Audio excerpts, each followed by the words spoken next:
Harley-Davidson LiveWire owner Diego Cardenas just might have more U.S. miles in the saddle than any other LiveWire owner so far, since he's crisscrossed the nation. He's actually owned 2 LiveWires, and he's retrofitted his latest Harley to look like a 2022 LiveWire 1. Diego has been following the EV's development since the Project LiveWire concept bike. Harley's EV development, which started with Project Hacker, stretches all the way back to 2010. Diego has even ridden in California with the Long Way Up TV series team, which rode their LiveWires between Argentina and LA. I was following it since they originally showed a concept, which was the Project LiveWire back in 2013, 2014. And like most concepts that you see, you go, oh my God, this is beautiful, this is awesome, but it'll never come to life. Just like when you go to an auto show and you see this beautiful Porsche and you're like, nope, it's not for sale, it's just a concept. But in this case, it did come to be. And not only did it hold true to the concept, which I also got to ride back in 2014, but it turned out much better than what was first shown to the public. I'm a diehard, I like Harleys. My gasser bike, as I call it, is a V-Rod.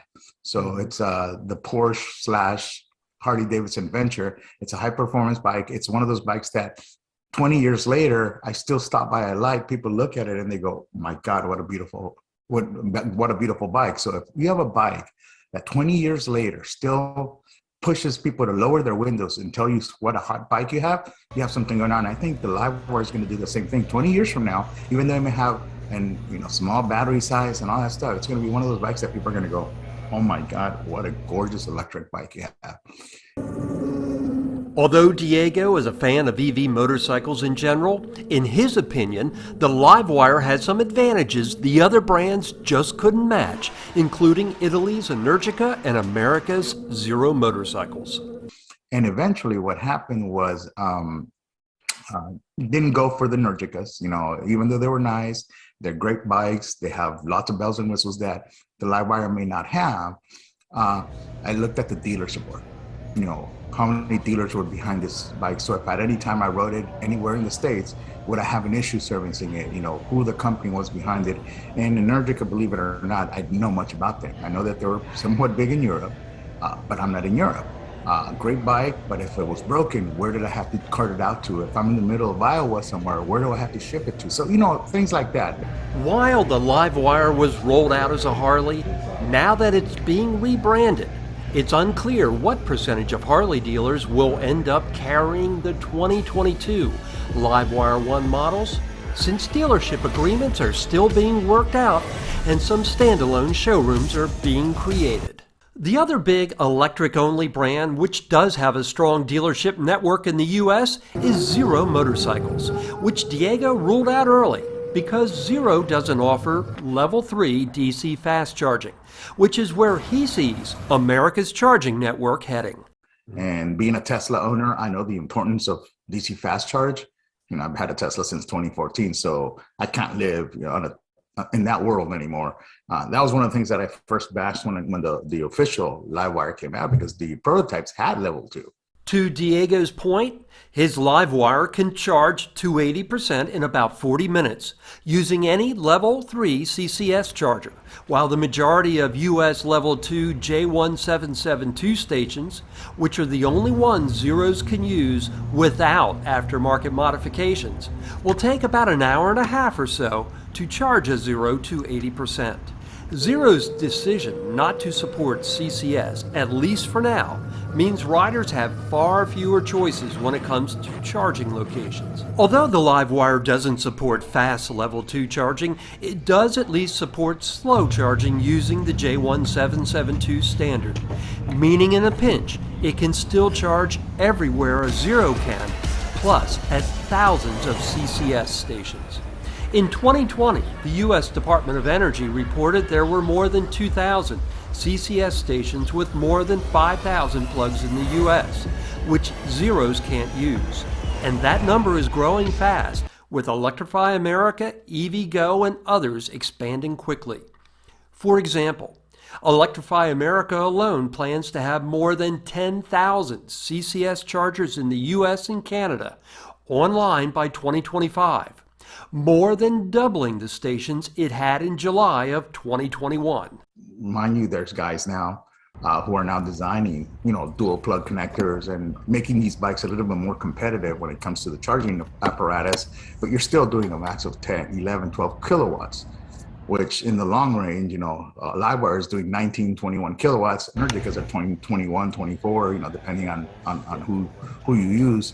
So there's still an advantage. And that to me is gold because, even though you're getting out there, you're half an hour, you're an hour, stretching, it's still minutes that you can shave off whatever you need to do. Diego also noted when he rode a few Zeros, they didn't feel as solidly built, in his estimation, as the LiveWire, and he had seen reliability and customer service complaints on social media about Zero motorcycles that left him concerned. I ended up going with what I like, my passion, Harley-Davidson. And what better partner than, the 800-pound gorilla in the industry. Diego says as a longtime motorcyclist, the mindset about EVs is starting to shift. I have a 9-year-old daughter who was born to a system where there's Teslas.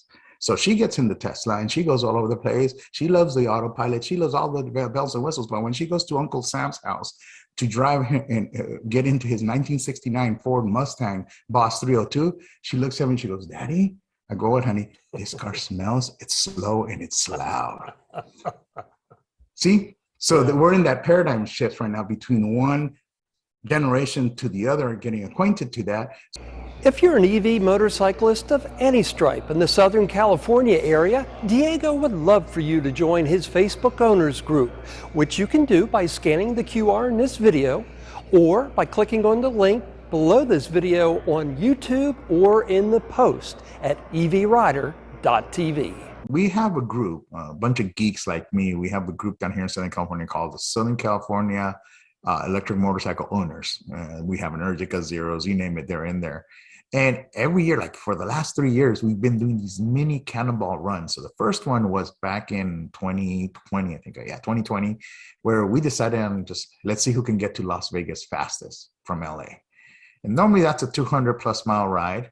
Nobody had done it before. And there was a couple of Energicas, 1 Zero and 1 LiveWire. You said, like, what the hell, let's go. And it was just to have fun. As you well know, Bill, racing on an electric motorcycle on a cannonball run, it's not a matter of who can get there the fastest. It's who can charge the least and who can charge the it's fastest. Not really it's not a race in terms of speed. So it's not really illegal. So you're doing the 65. Right, the guy that goes 45 miles per hour. Exactly. You want to make sure that those electrons make it to the next charge station, and you get there and you try to hit that sweet spot where your bike is charging at its peak. Yep. So with that being said, we did our first 200-mile run. It was a great success. Nobody got hurt, which is the most important thing. We had dinner after that. We run around town, all electric bikes. It was such a fun blast, fun thing that the following year, which was last year, 2021, we decided on doubling the mileage. So we went Anaheim to Reno. That was 500 miles. And we said, oh, well, let's do that. And we had people flying from or ride in from the Bay Area. It got bigger. So instead of us 4 of us, it was like 6 or 7 of us this time. This year, we have announced that we're going to do Bay to Bay. So we're going from San Francisco Bay Bridge to the Coronado Bay Bridge down here in Southern California. That's 511 miles. Wow. Who can get the fastest? But this year, we're going to be throwing some Easter eggs around the road trip to level the playing field. Because obviously, with the new Energicas, and they had the 21.5 kilowatt battery pack, they charge really fast. They have the competitive advantage. But we're going to throw in some Easter eggs in there so everybody kind of gets humbled down to the lowest common denominator, whether you have an Energica, whether you have a LiveWire, whether you have a Zero with dual charge apparatus. We're all kind of be, at the end of the day, having to kind of fight to get there, accomplish the Easter egg, and then continue on the race. Excellent. So it's going to be a fun thing. So it's open to anybody. Nobody has to pay anything. It's just as long as you like riding and you want to ride for nice 12, 13, 14-hour days, depending on how long it takes you to do 511 miles. We have a few mandatory meetings. We have just to kind of get the rules of the game in place, because I know there's people out there that are ultra competitive and they'll do whatever it takes to win.